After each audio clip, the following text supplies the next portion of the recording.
I made this cross the other day, and it looks pretty good, but it's very rustic, if you will. So I want it to look less rustic and more like whoever made it was, they knew what they were doing. But now we just need more brass to cast our cross. And I think I know where to find some. What have we here?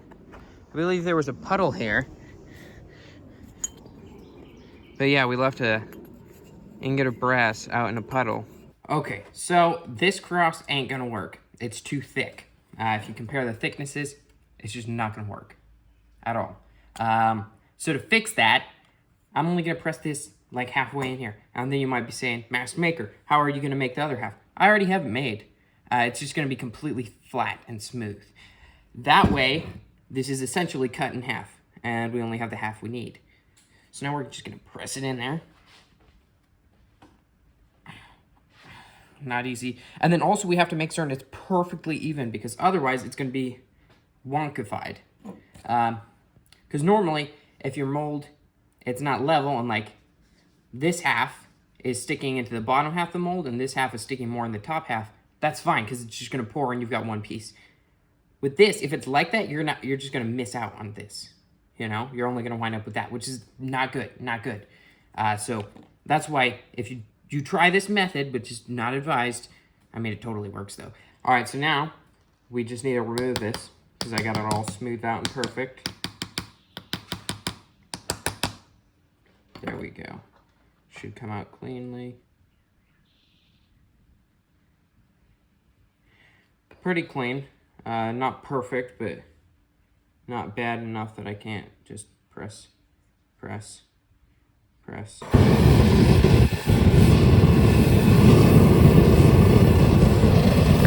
Now we just close it.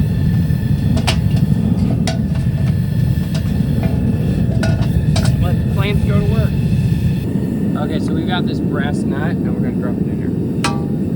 And it totally missed. Alright, we made the mistake of letting it overheat again. Whoopsie daisies.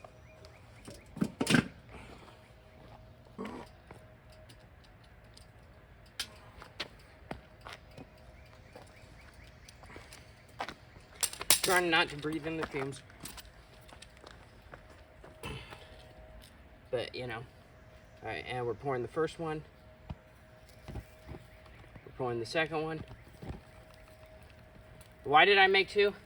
Because I had a last minute thought, hey, maybe I can make two. Looks like we were right. And yeah, I mean, because the worst that could have happened is we had one bad mold, you know? The second mold would have turned out crap. All right, so we've got our two molds. We brought them in the garage because I don't want to lose sand, because I'm a penny pincher. Ooh, and look what we have there. One success, or it appears to be a success. Ooh, do you see how nice that looks? That is nice looking. That came out just perfect. This is stinky, by the way, guys. You probably know that already, but because I've told you many times, this is one of the stinkiest. But yeah, we got two beautiful crosses made. Now we'll just go dunk them. All right, so now we're dunking them. Easy peasy. Okay, so now we're just gonna chop this. Curse those airplanes. Okay, so now we're just gonna bolt cutter the other one off. This one's giving me more trouble because I have to make certain I don't accidentally mess up the cross. But you could see that on the back here, some of the sprue was onto the back because I didn't cut it perfectly, but nobody does. All right, so there's a tiny bit of defect. We're gonna be really careful and grind some of that away.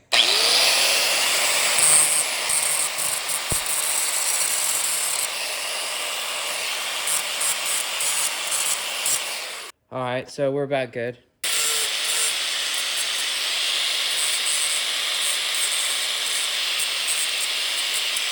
Okay, so we've got them cleaned up, but I want to sand them, so we're going to take them over here to this sander, and we're going to go sand them real smooth. Okay, so we have the sander. We're just going to sand this side just to even that out.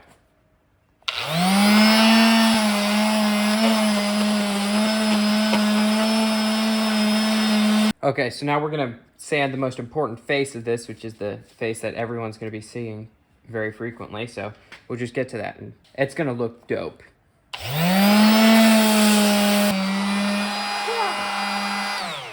Well, that went super fast. Just one pass over it. There's definitely not a bunch of sanding in between there, but check that out. That looks way better. Way better. Super shiny.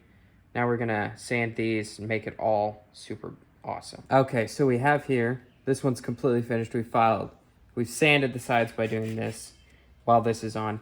But I wanted to just show you all the process. You see, I haven't done these or this. I just want to show you that real quick. Yeah, we've got this in the vise. I don't know if you should do that, but it works out perfectly fine every time I do it, so, you know.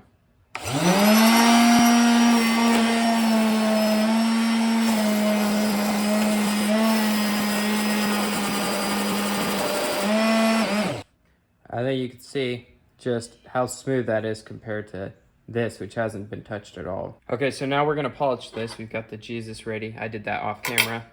So now we just polish. Gotta use put some more polishing compound on there. I have hardly any of this left.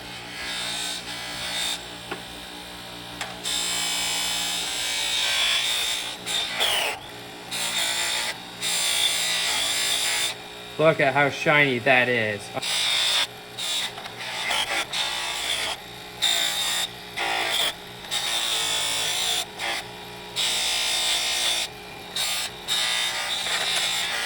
Check out how shiny that is. Okay, just let me grab the other one so I can show you how shiny that is. Compare. That is insane how shiny this is. Holy smokes, this looks awesome. I did not expect these to look that epic, but sanding was definitely a great choice. I'm glad I sanded this one better than this one, because this one's going to turn out really nice. Okay, so we have Jesus here. We have our cross. Now we need to put them together. First thing to do, we got to put holes in his hands so we can nail them on.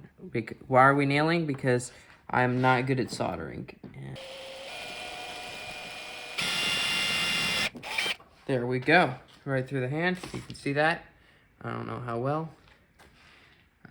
But there's a hole. And we just do that there and there. And we'll be good. All right, now we're drilling the second hole.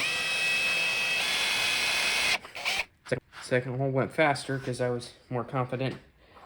This third hole is always the hardest because it's kind of on a slant. Of course, I've only done this once, so I don't know if it actually is, or that was just how it was the first time, but...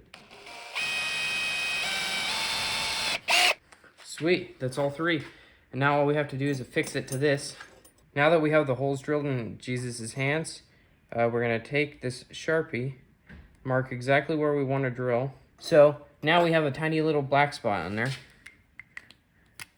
right there, and we will drill right there, and then we will use these as scribes. But I'm just gonna use my thumb to make certain this goes in right.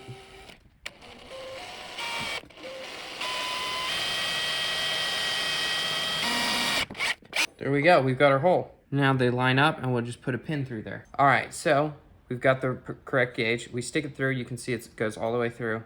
Then we stick this on. It's like threading a needle, it's a little bit hard. At least it's not as hard as putting a camel through the eye of a needle. But now that's done, we take it over here, the anvil. We give it a good whack with the rubber mallet to blend it over.